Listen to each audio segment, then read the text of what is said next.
everyone, my name is Karen, this is my channel RatherBeReading, and today I'm bringing to you my August book haul.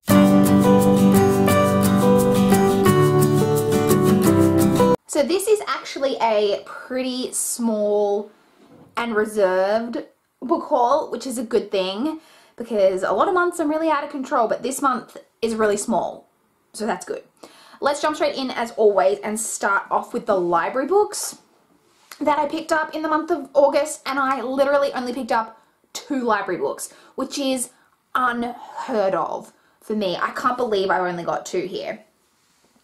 So that excludes the poetry collections that I picked up specifically for Book Swapathon, because I picked those up right before Book Swapathon or during Book Swapathon, read them and have returned them, so I'm not really counting those.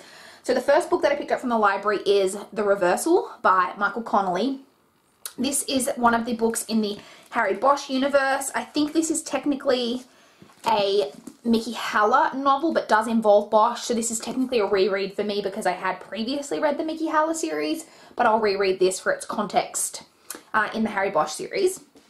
And then the final thing that I picked up from the library is this Giant Days Extra Credit volume. So it's volume 1 of Extra Credit, and I think this technically comes after, I think it's volume 7 that I have on hold, but that hasn't come in yet to the library.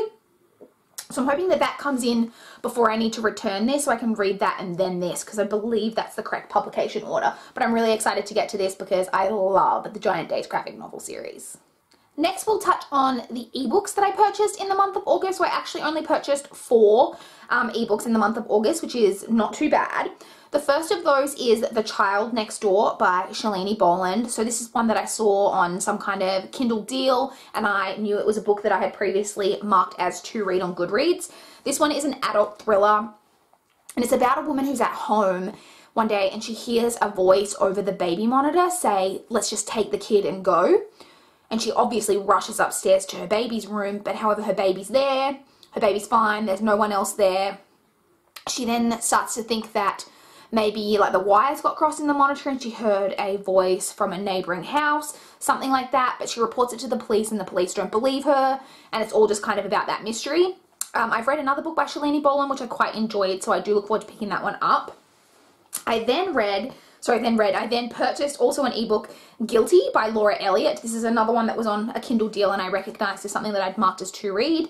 This one is another adult thriller, and it's basically about a girl goes missing, and there's a journalist involved in the story around the time that the girl goes missing, and she basically accuses the girl's uncle in her articles about it, and I believe the story is set several years after that.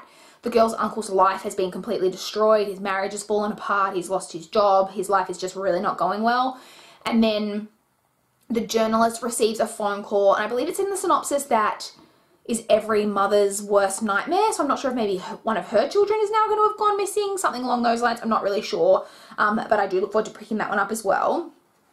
I then have The Broken Girls by Simone St. James. I was really excited when I saw this one on one of the Kindle deals because I had previously marked this one as to read as well, but it's one that I was really excited about when I marked it as to read. So this one is a historical thriller, and it is set around a boarding school. I think it's in Vermont. And in 1950, I think it is, there were 4 girls at the school who the school's always believed to have been haunted and all of those types of things. And then one of the little girls goes missing. And we're then following the story in 2014, I think it is. And there's this woman who's a journalist whose sister's dead body was found at the school 20 years previously. And the school is now being restored, and so she is doing an article about it and basically I think trying to find out what happened to her sister and presumably this girl who's gone missing in the past, and just all of these kind of mysteries surrounding the school. I mean, it has historical elements which I really enjoy, it has a boarding school which I really enjoy, it's got murders, it's got missing girls, it's got so many things that I love. Really looking forward to reading that one. And then the final book, ebook that I purchased is one that I had never heard of before, but it was it was just free, and so I had a look into it. It wasn't part of a series or anything. It's a standalone psychological thriller, and it's actually a I'm gonna look up the synopsis for you and read you the exact synopsis of the book, only because I tried coming up with a quick summary of the book, and I was really failing to try put it into like a succinct synopsis for you guys. So I'm going to read you the synopsis if my phone would cooperate and I could get it up. So it's Forgotten Crimes by Anna Willett, and like I said, it was free on ebook. So it's another thriller mystery type book, and it says, a young woman is forced to face up to the truth of her past. Gloria is heading to meet her friend Retty in a bar. Once close, the two friends have drifted apart. Retty is different now, a shadow of her former self, and it all goes back to an incident that occurred 4 years ago. They meet at the same bar as always. It's a sleazy venue. Gloria is uncomfortable there. She has a recollection of something terrible happening at the place but can't recall any details. Retty is agitated. She tells Gloria something that can't be true. That another acquaintance of theirs, a Bolshe woman called Joanna, is back on the scene. It can't be true because Joanna died 4 years ago. What is Retty trying to achieve when she convinces Gloria to return to where Joanna died? And why is Gloria, despite her reservations, ready to go along with her? Why did Joanna die? And how is it possible she could return? So, apologies that I just read you the synopsis, was a little bit long, but like, that is so hard to describe. So it's something to do, I presume, with two women who've had some kind of involvement in a woman's death, or they know something about her death, and then the woman maybe isn't dead, or someone's saying that the woman is dead. It's all very confusing, but it sounds very intriguing. So it is a book, like I said, it was free on ebook, so I did purchase that one during the month. Before we jump into the physical books that I purchased, I did want to show one bookish related item that I received in a giveaway. So I won this gorgeous like journal notebook from Rachael over at Rachael Ray. And this is, it's like a suede-ish material, has this really nice like cord that like wraps around, and then you've got like the, once you take the cord off, it like is flat open, and then it's like this really, help if I was holding it up the right way, and then it's got this really nice like recycled look, kind of lined, it's just like, you know, plain ruled line. I don't know if you can see that with the lighting, but this is so gorgeous. I was really excited when I won this on the giveaway. There was a choice between two colors because Rachael had purchased two of these. There was blue and green, and I really struggled to pick the which color I wanted, but I ended up going with the green one, and I'm really happy with it because it's so, so gorgeous. Next, onto the physical books that I purchased in the month of August. So I only have 4 books here, which is really good for me. So the first thing that I picked up is one that's not actually even going on my TBR, and that is Harry Potter and the Chamber of Secrets, the Hufflepuff edition. I am a Hufflepuff, if you didn't know, and I do own the Hufflepuff editions of the Philosopher's Stone from when that came out. It, of course, has the yellow pages. I actually haven't had a look through this yet because I believe there's stuff in each of them about the common rooms, maybe? Something about like that. But I am really looking forward to having a look through this. I purchased only the paperback at this stage because everywhere I looked, I could not, every store I went into didn't have the hardback except for like a really mainstream bookshop where it was really expensive, and I knew I could get it cheaper than that. So far I've only purchased the paperback, but I do plan to eventually purchase the hardcover. I then have my 3 books from my book depository order for the month. The first of those is Becoming Rain by K.A. Tucker. Now, I can't even recall which book this is in the series. I previously had found 3 out of the 4 books in the series secondhand, and they didn't have this one. I think this is either book 2 or book 3. I can't remember exactly, but I do now have, I just purchased this so that I would have the complete set.